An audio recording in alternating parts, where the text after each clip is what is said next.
We started with food plots first. One of the berry patch food plot, it had a big oak tree in the middle of it and shaded out like 90% of it. So even clover was like hard to grow in there. So I was like, can we cut that one tree down? So he has a person come in, cut down a whole crap ton of trees and made it almost an acre big. We started out with that one and one on the other side of the road, the schoolhouse food plot, and just planted them with clover that one year. And even just doing that, you've seen an improvement in deer body size at least, and fawns. There's more fawns.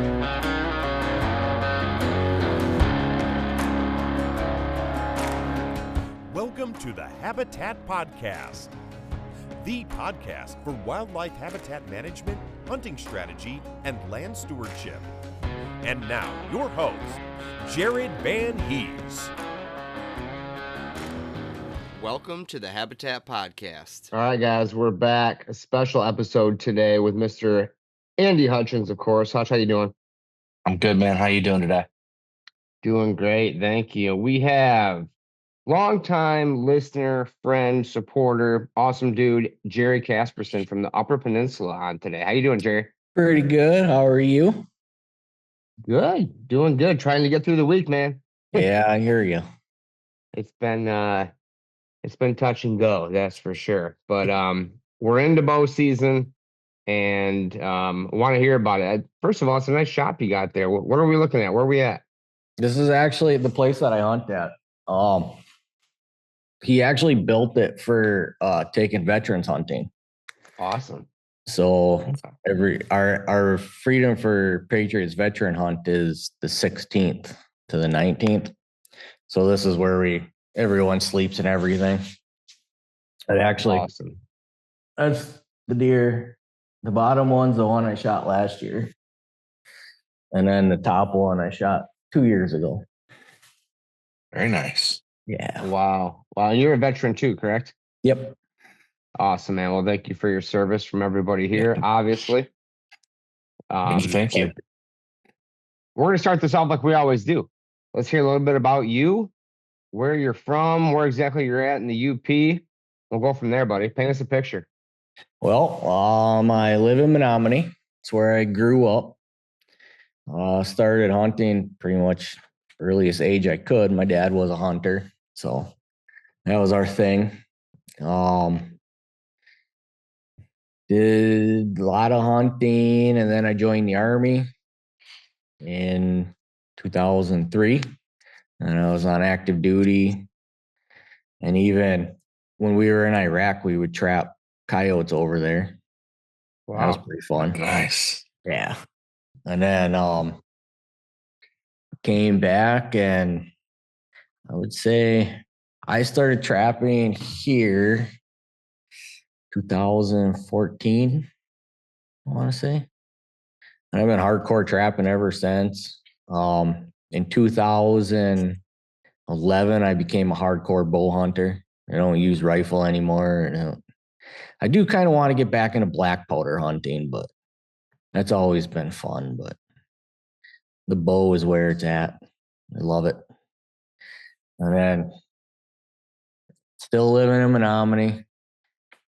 Hunted in Texas a few times when I lived down there, because when you're on active duty, your tags are free. So nice. I think it was like $1, and you get like 2 whitetail, 2 mule deer, 2 turkey, everything. So that was nice.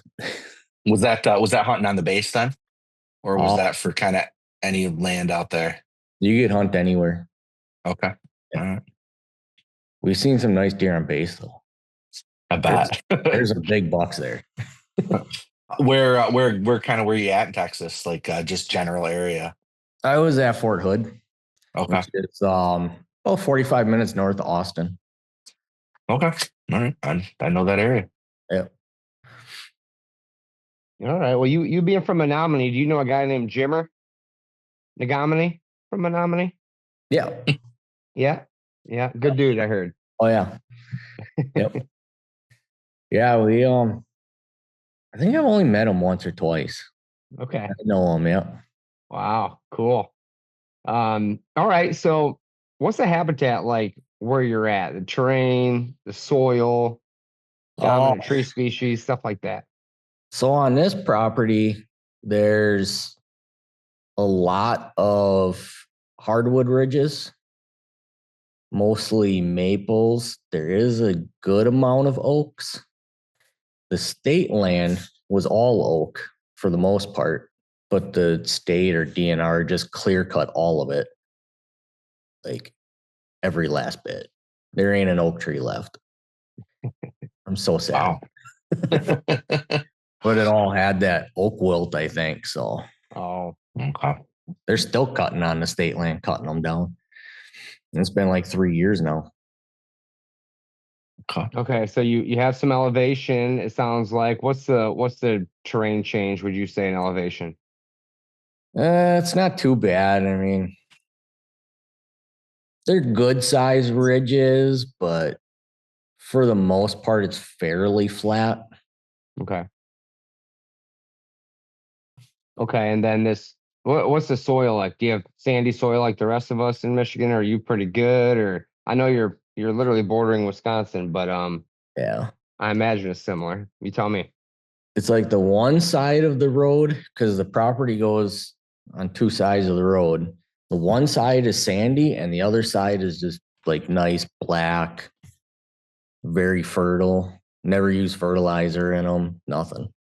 Okay. Nice. But the other one, I mean, we could probably dump 10 truckloads of friggin' soil in there. It's that bad. Yeah. I'll challenge you for bad soil. So with the property that you've been hunting on, how big is it? What's it like? This one is 310 acres. It's got a huge hay field on the one, a big hay field and a little 10-acre hay field. Mostly, I would say probably 70% of it is maple trees, a couple beech trees in there. A little chunk is all aspen, which the deer love that area, especially for bedding. There's a small swamp on this side of the road. Then on the other side of the road, there's a bigger swamp that has a natural spring in it. So there's water year round there. And there's a lot of activity around that spring, especially like last summer when there was a drought. Okay. Yeah, we've been really lucky with all these droughts we're getting. Yeah, right. So like, is it mostly timber then? Would you say the whole property I mean, besides the big hay field and maybe some plots, is the rest timber? Yep. Okay. Is there any How big, direction? Go ahead, Andy. how big is that big hayfield you're saying? You got 310, 10 out of it, and then how much more? Just so we can paint a picture for the guys. I would say the field is probably 80, maybe a little more. And then the Okay. small one is 10. Okay. So you're Oh, wow. a third, right around a third of the property is open. Yep. Okay. Is it like a rectangular shape or how does it lay out? It's straight on the one side and then kind of curves around Okay. and makes a bunch of turns and all that good stuff. Yeah. Staying on that nice flat ground, I'm assuming. Yeah. Okay. All right. So how did you get started in the habitat management side of things, managing for wildlife and better habitat?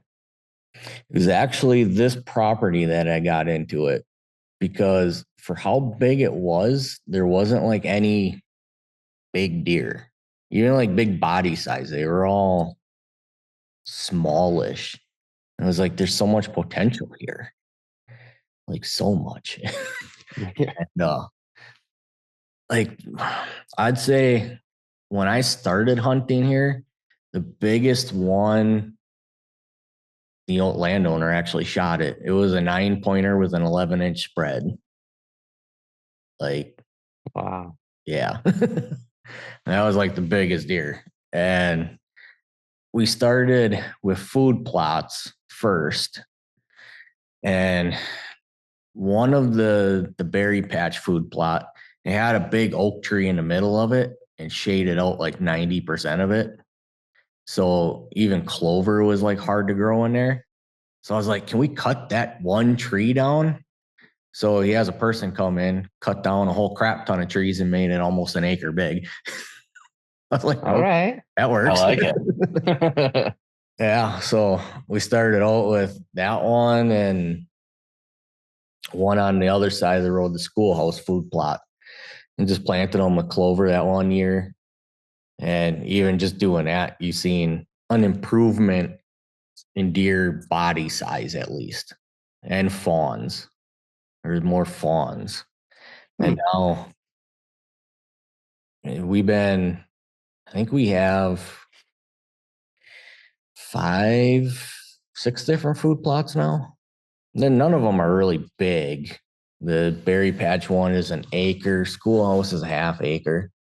The rest of them are about a quarter acre. And we have 3 of them as purely clover. And then we do the 2 big ones as the vitalized seed.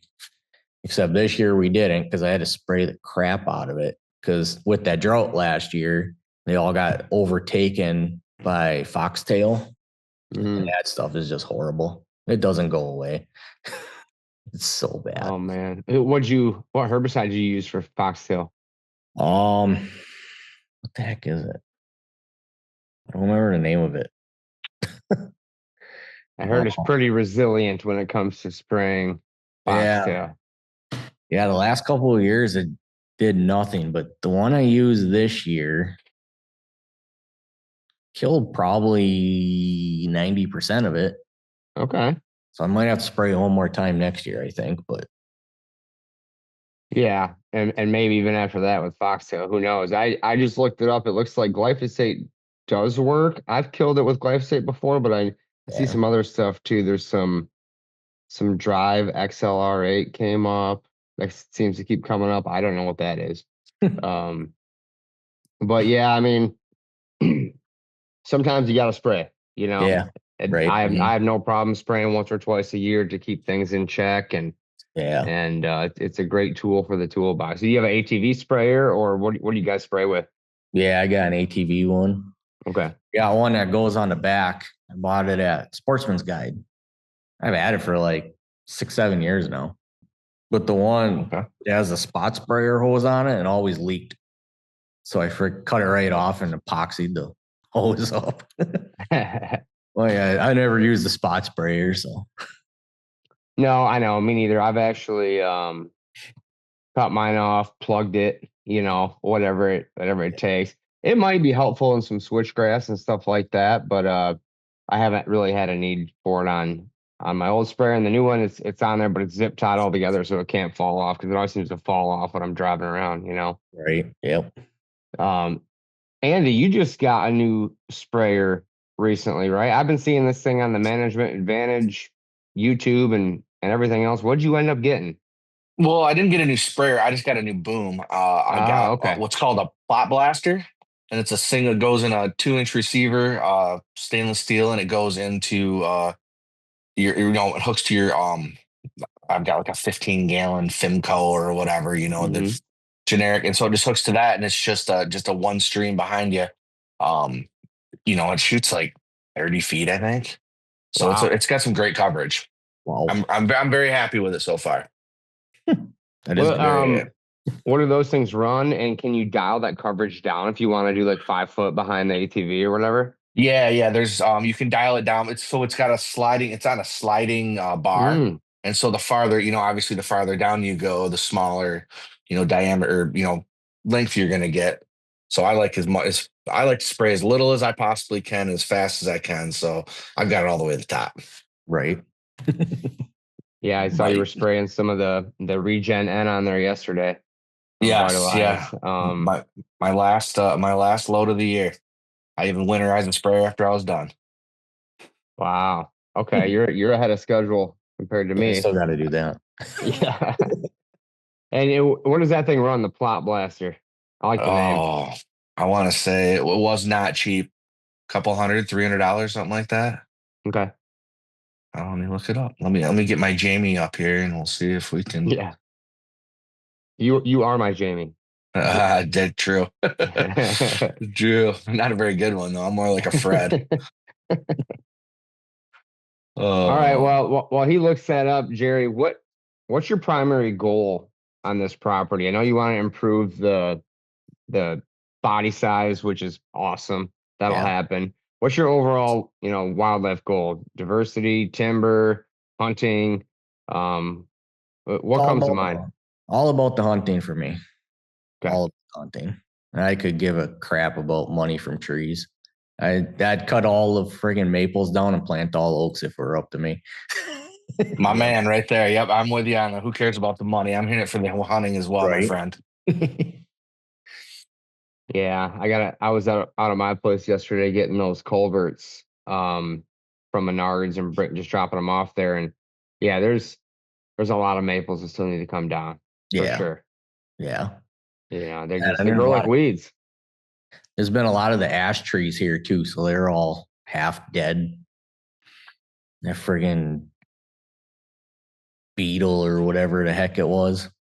Yeah, that emerald ash borer. Yeah, we have none left around us down here. Yeah. They've killed everything that was any ash. There's no ash anymore. Yeah. No good piece of ash. Yeah. Me and my dad have been cutting them down at his house. We cut 89 down this winter.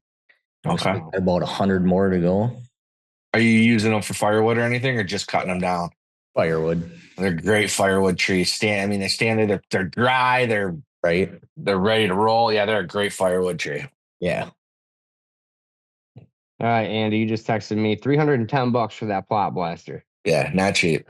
All right, but you like how it works? I do. I am very impressed with it. Yes, mainly because I've had so many problems with other ones gumming up and all that. This one's just kind of no frills, if it makes sense that way. There's not screens to plug. There's not. So I liked it. Okay, cool. Check it out. No paid sponsorship there. They just got a free commercial. Jerry, how long? With the long winters, how long are the winters? Actually the last like 2 years we've had pretty easy winters. 2-3 years.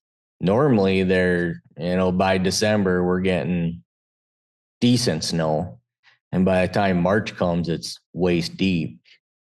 But last 2 years we didn't even really start getting snow till like February. Oh wow. Yeah, a couple little snowstorms here and there, but nothing bad, which has been great for the deer. Yeah. Do you guys get the migration up there? Are you in part of the area where the deer migrate out or migrate in or anything like that? No, down here they stay pretty much where they are all year. Okay. Especially since all the swamps around us are cedar, so they don't got to go nowhere. Yeah.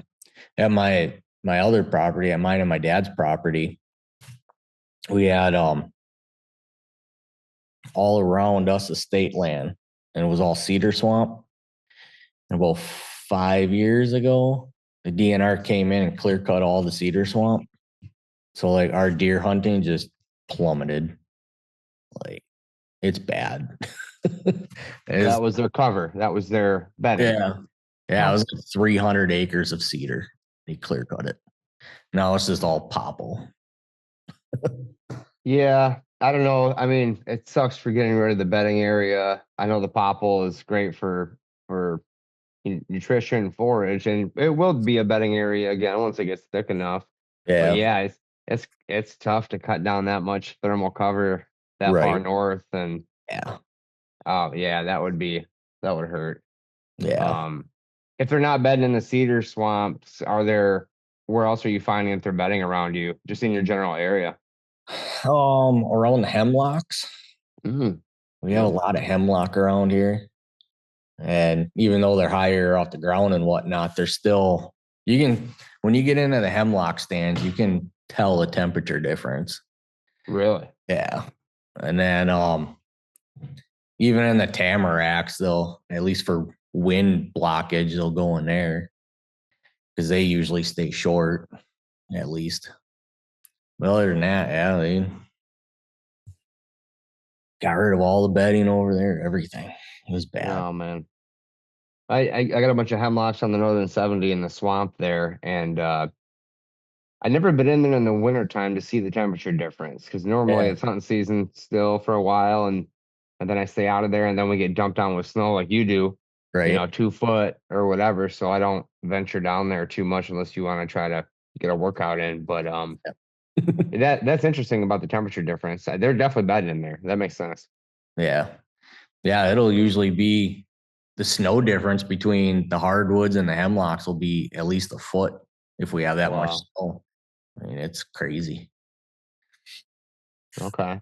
Now, what other browse species are you seeing the deer use when they're not using the food plots and stuff like that?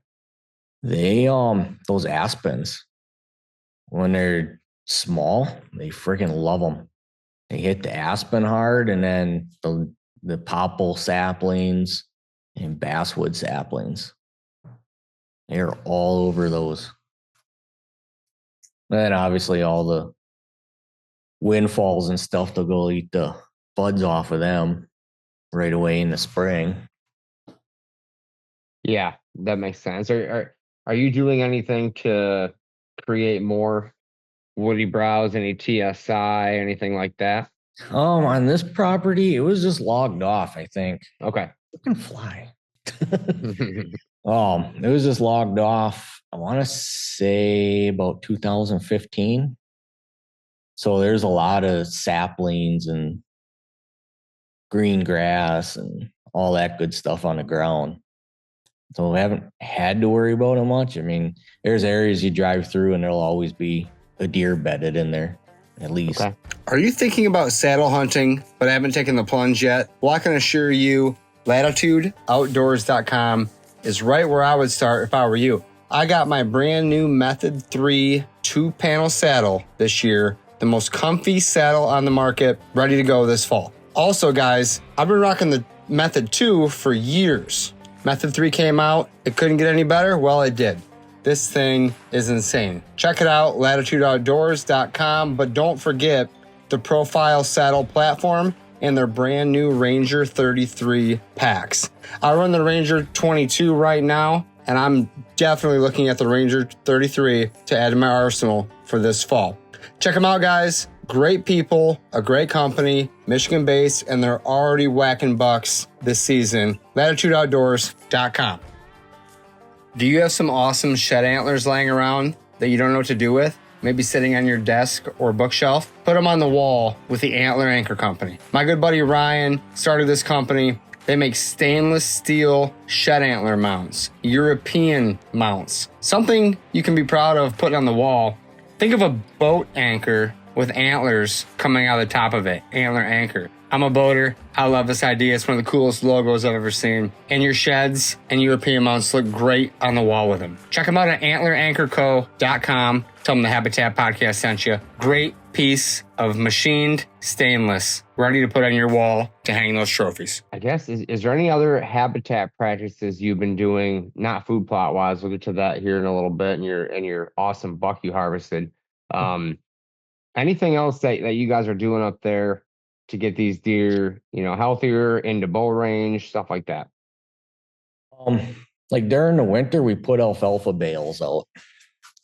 We'll just put like 2 big round bales out, one on each side of the road. It at least gets them recovered from the rut, especially now that they don't have the acorns from all those oaks to eat and all that stuff. And that's the main thing. We try to keep feeders running as long as we can during the winter with a corn and protein pellet mix. They honestly don't go to the feeders much, though. It's more alfalfa bales. They like that rich protein of that alfalfa. Yeah. I mean, I would eat it. It smells good. I love the smell of alfalfa. Little ranch dressing, and there you got yourself a salad. Ketchup. There you go. All right. So what's the deer population like where you're at? I know when I was over at Adam Miller's farm, Bowhunter Chronicles podcast, he was telling me there's not a lot of deer. And before I even got to his farm, I'm like, you have a lot of deer. So it's funny. He actually hunts about 4 or 5 miles away the crow flies. from nice. here. Yeah. Okay. Yeah, we have a lot of deer. It's nothing to see 50 of them in the field at one time. Wow. And that's just this field. The neighbor's field will have another 50. Yeah, it's insane. We have a lot of piebalds around here, actually. Really? Really? So Yeah, you guys do a lot of doe harvesting then too, or? I tried to. Actually, I haven't shot one here in a couple of years. I've been depending on the veterans to do it. They're in a vet hunt. Okay. Yeah. Yeah. Good call. I'd rather them get a deer, even if it's just a doe. Because you never know with the bucks. Their patterns are switching up right now, and they'll disappear for a month and come back and only stay around for a day or two and then disappear for another 2 weeks. So as long as they get a doe, I'm happy. Okay. Well, that makes sense to me. Let's get into your food plots. You seem to have some successful food plots the last few years. You've been successful with your hunting. How are you prepping that ground when you first start? I use a old school spring drag. Okay. With the claws on it. I call it a spring drag. I don't know if that's actually the name of it. Okay. And then do you do anything else after that to work up the soil or anything? Nope, just that spring drag. Okay. Yeah. It tears it up enough that I can get the seed in the ground without tilling it up, I guess, or disking it. Okay. Are you packing it in too? Yep. Love my cultipacker. I got the crimper one too, so that one I do get back to the vitalized seed now. I can crimp it. Heck yeah. Next year I'll be planting the carbon load and nitro boost. Now, are you planning on going no-till with that? Yep. Okay. So you're gonna do the throw and crimp and all that good jazz? Yep. Okay. All right. What kind of soil? What's your soil like? Do you take soil samples? Every couple of years I do. Okay. And how does the soil look? Like, I mean, are you deficient in lime or? One of them is always low on lime for sure. Okay. And the other ones, the nitrogen is always good. Okay. D and K numbers are at the lower end of good. Okay. And that's on the one, is that on that plot that you don't fertilize? The one that I don't fertilize, I actually never need to put anything. Okay. It's just that soil is so good. It is amazing. That's the dream right there, my friend. Right? That's the dream. We all want that kind of soil. Yeah. I wish all of them were like that. It's like in the perfect spot. Gets just the right amount of sun, gets the right amount of water, everything. It's just awesome. Is this for sale by chance? Right? I wish. Oh. Or a way you can clone it and send it to other places, you'd be a millionaire. Yeah, right. So I'm on mute, I think. No, you're good. No, I'm not. Okay. Hey, so tell me about your hunting setup. You've been successful, I think, the last 3 years in a row, if not more. Tell me about this setup, your access, which plot, blind, stand, the whole deal. Walk us through like you're telling the story. So the two on the wall back there, I shot them out of the schoolhouse food plot. And they were standing in the exact same spot when I shot them. That was nice.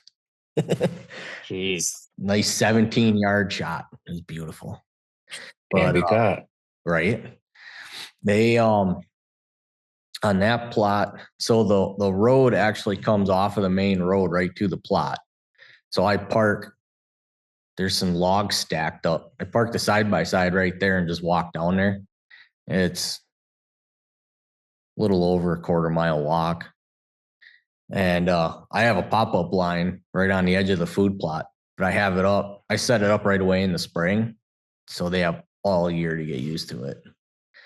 So they usually come in from the north or the east.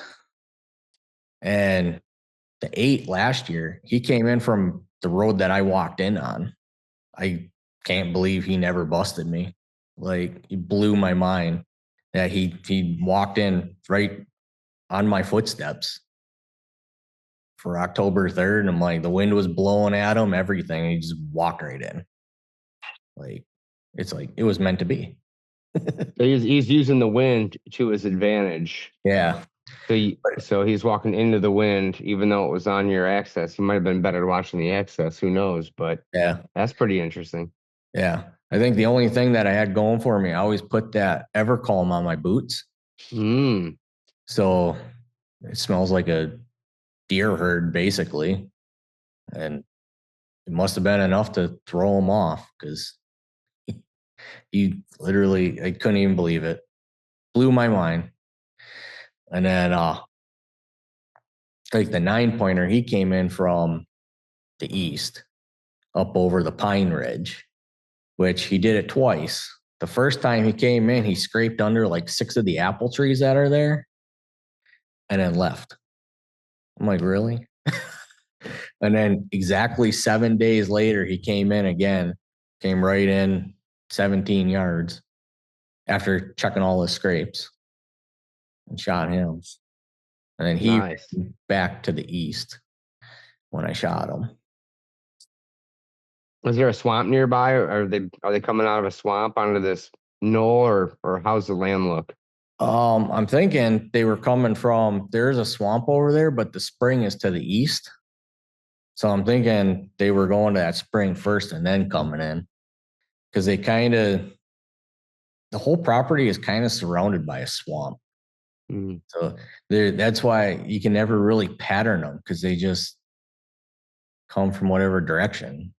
Wherever they decided to bed for the day, that's the direction they come from. There's so much bedding around us. That's why I don't really worry about the whole making bedding. You got a lot of it. I got you. It's everywhere. And that's all on state land. That's why I can't even believe the state land people don't shoot these deer. Like, what are you guys waiting for? How's the pressure on the state around you? It was really bad. And then when we got that CWD case back in 2020 and we couldn't bait, it was like there was like 2 people hunting the state land. Okay. They just never came back, evidently, because the deer haven't suffered. I can tell you that. Okay, so you can bait in the UP, but you're in a CWD zone, so you can't bait in that zone, or how's that work right where you're at? We can bait now. Okay. We because there was no more cases for 3 years. But it was funny because the other side of the road could bait when we couldn't. I'm like, really? Well, those deer knew not to cross the road. Right. Yeah, they're that smart. They got an email. Yep. Interesting. Okay, so this year's buck, where were you hunting? I was hunting at the Bobcat Hill food plot, which is, you can actually see the 2 food plots from each other. They're about, I think I ranged it. It was like 198 yards apart. But one is at the base of one ridge and the other's at the base of a different ridge. Mm-hmm. And all the deer at that one, they were coming out from the bedding that's kind of northwest. It goes up a big ridge and then down into a marsh. And then it's like 5 acres of cedars in there, and then hardwoods that are now clear cut because it was all oak hardwoods. Interesting. Okay, and how big's that plot? That one's only a 1/4 acre. Okay, so little kill plot. So it's not like you need to pattern them from camera standpoint and track them back to their bed and that whole thing. You're using these kill plots as like to cover a big expansive piece of area. You're bringing them into like a central location. Yeah, because actually south of those plots is a big soybean field. So they're just kind of an hour or so before dark, they come through the kill plots and then they travel out to the field at night. Love it. Yeah, works out nice. You do Sense. scrapes or anything in there too, or What? any mock scrapes, or do they have their own scrapes that are historical? So there's up on top of Bobcat Hill Ridge, there's a big communal scrape that's natural. And I found it 3 years ago. And I just picked a run and I set a pop-up blind up. And the first night that I sat there, which is the day I set it up, I was going to shoot this big doe. I had 3 big nanny does, but they're nanny does. So 2 of them stare at you while 1 of them eat. And when they lift their head, one, and I'm sitting there waiting for all of them to either put their head down or turn or something. I look out of the corner of my eye and there's a big 8-pointer standing right next to the blind, 15 yards out. I'm like, now I got to try to turn this chair with 3 does staring at me. Didn't work. But none of them really got spooked. They all just kind of walked off. And then last year, I hunted it quite a bit. And they all came in from the north and went to that communal scrape first and then walked right down the road to that spot. I just threw in the spring a couple handfuls of clover on the ground. It's just a little like turnaround for a side-by-side. And they all would come in, and then I put a licking stick in the middle of it. They come in, check that, and then walk off. And my buddy shot a 7, but we never found it. A really heavy 7-pointer. And then he missed a big 8-pointer the following night. So I had to give him crap about that for the last year.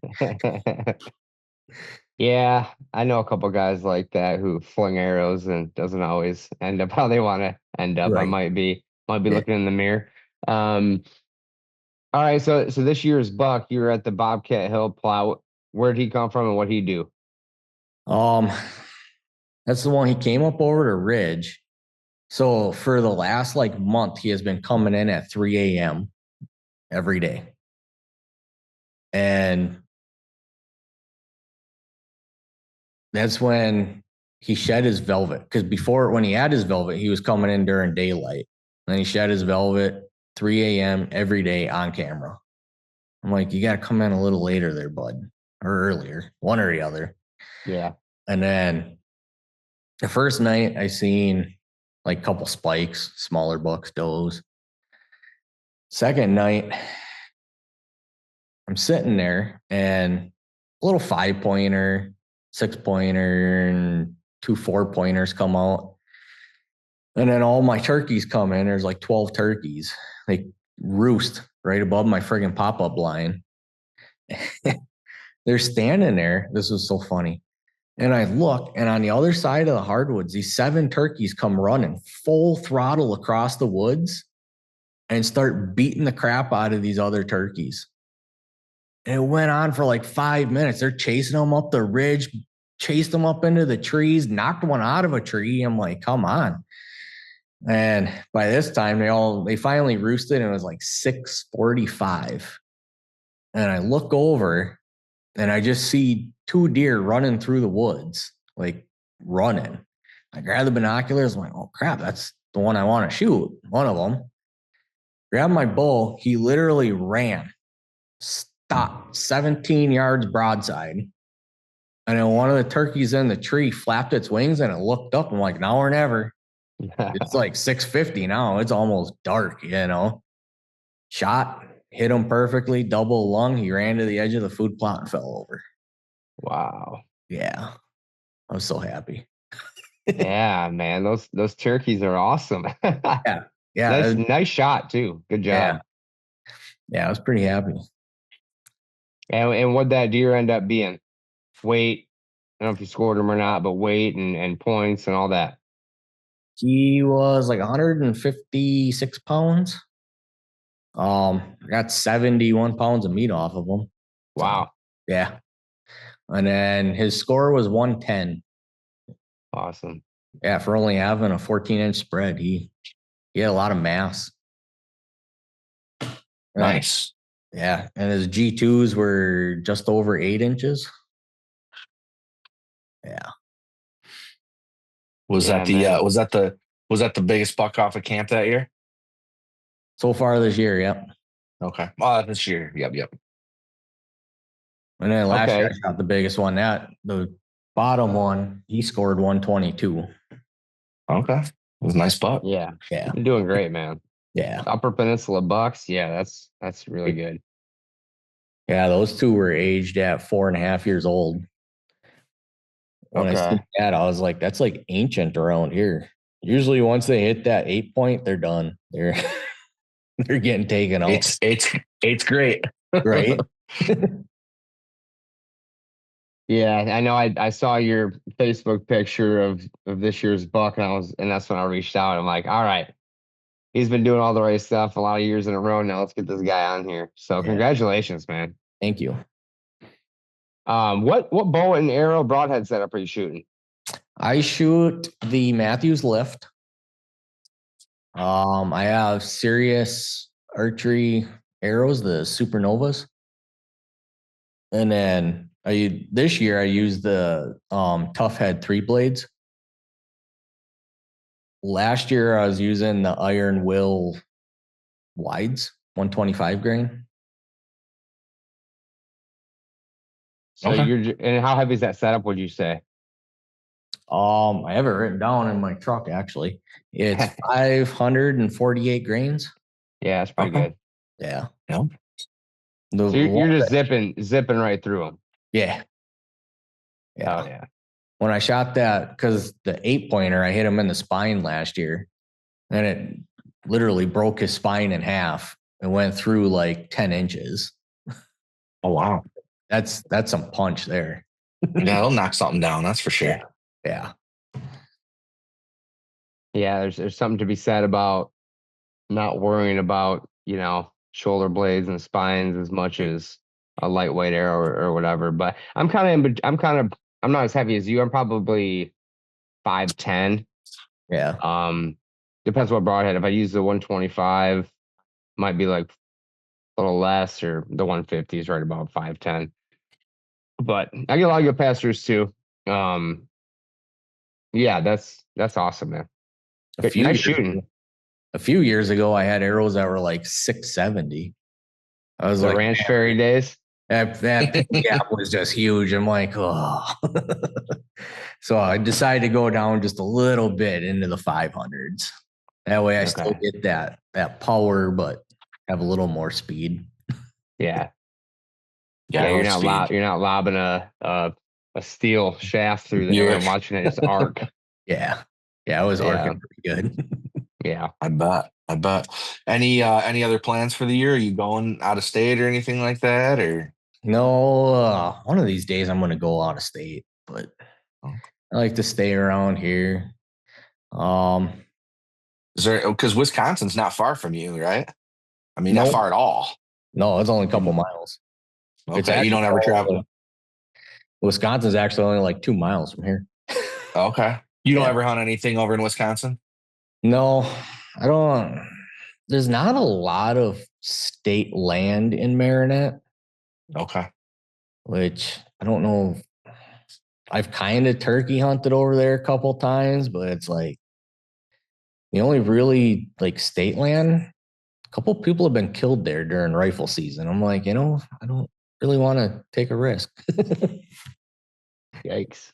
Yeah. Yikes. Well, you have one more buck tag, right? And some doe tags, I imagine, or can you not shoot does in that area? No, you can. You said you guys do. Yep. Yeah, I have 5 tags. Nice. Yeah, my friend wants 5 shot at his house. So. Okay. Yeah. All right. Well, nice job, man. Keep up the great work. I love it. I wish I was as consistent as you were. So yeah. Is there anything else that you want to cover before we hit you with a rapid fire? No, I think we covered a lot. We are going to put some watering holes in. Okay. That's our plan. At least the 2 big plots, put a watering hole in the center. Because on the side-by-side, we can put one of those big water tanks right in the bed of the side-by-side. We use it for maple syrup. So we can use that and then just drive right over it, open it, drain the water right out into little pond, you know. Have a little maple flavored water. Yeah. I like it. That might be the new thing right there. Right. Maple flavored water for deer. It'd be full of minerals, right? Absolutely. I love it. Oh, I'm sure they'd look it up for sure. Heck, absolutely. Maybe get some salt around the rim, you know, Right. that water hole. You never know. Might see Jared out there. If it was a margarita water hole, I'd be there. Yeah, me too. Be fighting you for it. We'd be sparring. All right, Jerry. Number 1, favorite beverage.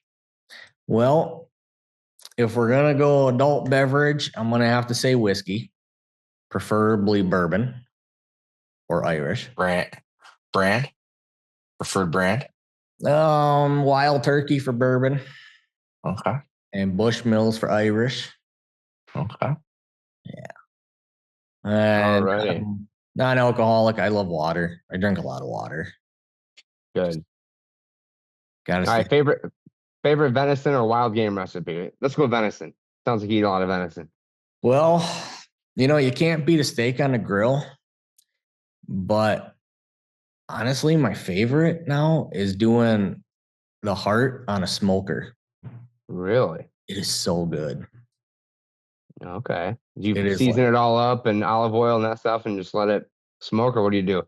Yep, I marinate it for even just like 5-6 hours in some olive oil, garlic, and rosemary, and then throw it on the smoker for, I want to say it's about an hour, give or take, till it hits 125-ish, 130.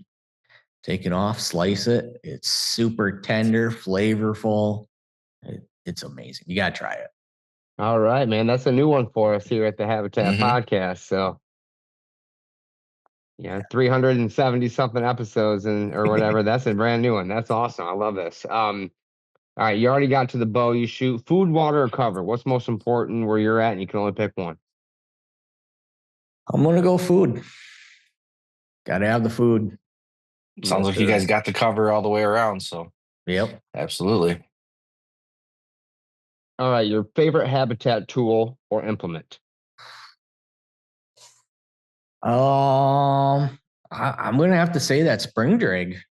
I mean, you get just the perfect amount of tearing up the soil so you can get the seed in there without destroying everything. And you can still even do it completely to the point where it's solid dirt. And how far does that go down, would you say? How much soil are you disturbing there and fluffing up for the seed?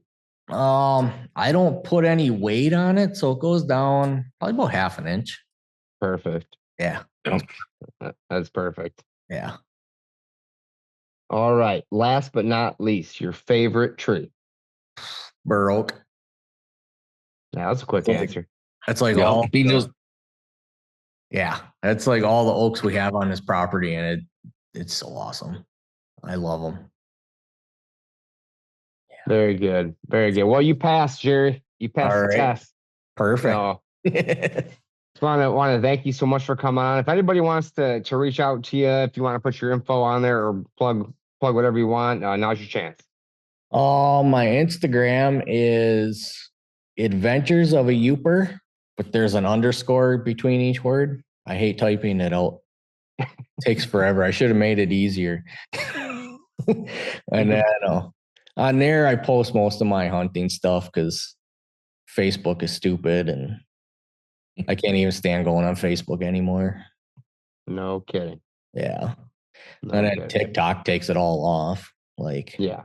I had just a video of my food plot saying, yeah, this is my clover plot. Yeah, and they took it off. I'm like, it's literally just clover. That's all you see. Yeah. So on my TikTok, it's mostly my chickens. Yeah. Awesome, man. Well, thanks so much for coming on. Good luck the rest of the season, and keep in touch, man. Congratulations. Yeah, I will. Yep. Good luck. Again, thank you for your service. Appreciate what you've done for this great country, man. Oh, it's my pleasure. Best, worst years of my life. Absolutely. Thanks, Sherry. Thank you. Thank you for tuning in to the Habitat Podcast. We really do appreciate you guys coming back every week to get this awesome Habitat content. And we would appreciate it if you went to iTunes, Spotify, wherever you listen to this podcast, and leave us a 5-star review. That helps us continue to grow and trend in the right direction, attract new listeners, and help us provide better content in the future. Guys, we have a website full of resources. We have a blog on the website. We have YouTube, Facebook, Instagram, all linked up at habitatpodcast.com. Our land plan services, merchandise, decals, hats, t-shirts, and I give away a free 5-inch decal to anyone who leaves us a review on Apple iTunes. Really appreciate it. I want to thank our partners, Downburst Cedars, Vitalize Seed Company, Morse Nursery, Packer Max Cultipackers, Stealth Outdoors, First Light Latitude Outdoors, United Country Midwest Lifestyle Properties. Thanks again, guys. We'll be back next week with another great episode of the Habitat Podcast. Thanks for tuning in.